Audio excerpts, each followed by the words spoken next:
Hello നമസ്കാരം.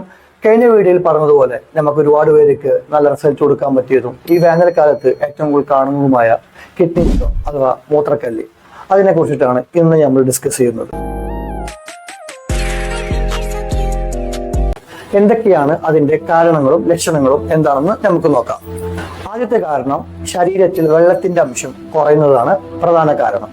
ഒരു ശരാശരി മനുഷ്യൻ 2 ലിറ്റർ മുതൽ 2.5 ലിറ്റർ വരെ ഒരു ദിവസം വെള്ളം കുടിക്കേണ്ടതാണ്. അതിൽ കുറവ് വരുമ്പോൾ ആദ്യമായിട്ട് യൂറിനറി ട്രാക്ട് ഇൻഫെക്ഷനും അത് ക്രമേണ കിഡ്നി സ്റ്റോൺ ആയി മാറുകയും ചെയ്യും. രണ്ടാമത്തെ കാരണം മൂത്രം പിടിച്ചു നിർത്തൽ. ഒരുപാട് ആളുകളിൽ കാണുന്ന ഒരു ശീലമാണ് മൂത്രം പിടിച്ചു നിർത്തൽ. അത് കാരണത്താലും മൂത്രക്കല്ല് ഉണ്ടാകാൻ സാധ്യത കൂടുതലാണ്. മൂന്നാമത്തെ കാരണം ഉപ്പും മധുരവും കൂടുതലായി കഴിക്കുന്നത്. നാലാമത്തെ കാരണം calcium, oxalate, uric acid, phosphorus എന്നീ ധാതുക്കൾ യൂറിനിൽ സാധാരണ കാണാവുന്നതാണ്.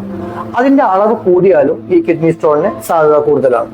അഞ്ചാമത്തെ കാരണം ഒബിസിറ്റി അഥവാ പൊണ്ണത്തടി. ഈ തടി കൂടിയ ആളുകളിലും കിഡ്നി സ്റ്റോൺ കാണാറുണ്ട്. ആറാമതായി എല്ലാ അസുഖവും കാണുന്ന പോലെ പാരമ്പര്യമായിട്ട് അഥവാ ജനറ്റിക് ആയിട്ട് കിഡ്നി സ്റ്റോൺ കാണാറുണ്ട്. അടുത്തതായി കിഡ്നി സ്റ്റോണിന്റെ ലക്ഷണങ്ങൾ എന്താണെന്ന് നമുക്ക് നോക്കാം. പ്രധാനപ്പെട്ട ലക്ഷണം വേദനയാണ്. സാധാരണ വേദന കാണാറുള്ളത് വയറ്റിന്റെ ഇരുവശത്തു നിന്നും അഥവാ വാരിയലിന്റെ അടിയിൽ നിന്ന് വേദന തുടങ്ങി അടിവയറ് വരെ വേദന കാണാറുണ്ട്.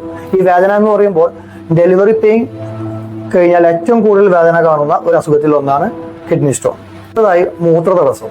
സാധാരണ പേഷ്യൻസിന് മൂത്രം പൂർണ്ണമായിട്ട് ഒഴിഞ്ഞു പോവാത്ത അവസ്ഥ, അതോടൊപ്പം തന്നെ മൂത്രം ഇടക്കിടക്ക് ഒഴിക്കാൻ തോന്നുന്ന അവസ്ഥ, ഇതെല്ലാം ഇതിന്റെ ലക്ഷണമാണ്. മൂന്നാമതായിട്ട് ചില ആളുകൾക്ക് മൂത്രത്തിൽ രക്തം കാണാറുണ്ട്. ചില ആളുകളിൽ അടിവയറു വേദന, ഛർദി, പനി, തലചുറ്റൽ എന്നിവയും കാണാറുണ്ട്. ഇനി എങ്ങനെയാണ് ഒരു രോഗിക്ക് മൂത്രക്കല്ല് ഉണ്ട് എന്ന് എന്തൊക്കെ ടെസ്റ്റ് ഉണ്ട് നമുക്ക് നോക്കാം.